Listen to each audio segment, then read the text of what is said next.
Hey, what's going on, guys? I'm going to talk to you today about the Soweto shooting in South Africa, a shooting that recently has taken place in the Soweto township of Johannesburg, South Africa. Well, what has taken place is that there were several armed gunmen that came in the tavern and started shooting indiscriminately. And the police say that 23 people had been shot. 11 of them had died at the scene. From what the police had said, some sources said 11, that the police said 11. Some sources said that the police had said 12.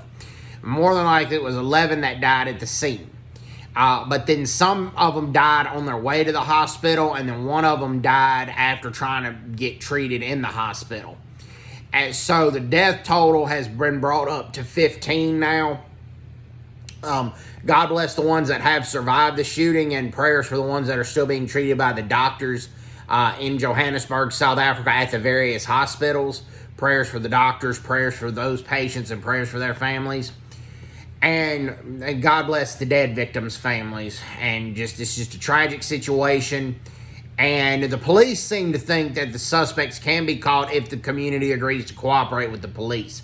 And like I said, I've had some issues with the South African police services for a long time, but now is the time to try to cooperate with the police and try to bring these suspects to justice. Bring these suspects to justice. These suspects need to be tried, and they need to have a heavy sentence if they're the ones that did the crime.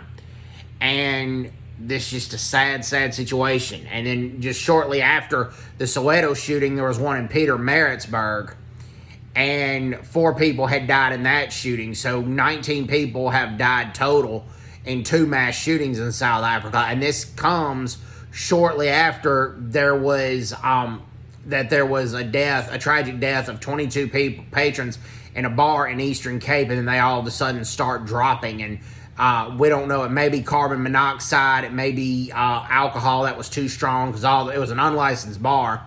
And what we do know is all the patrons were under 18. So, sad couple of weeks for South Africa, and please keep them in your prayers. Hope everybody's doing well. Take care. God bless, and bye-bye. Bye-bye.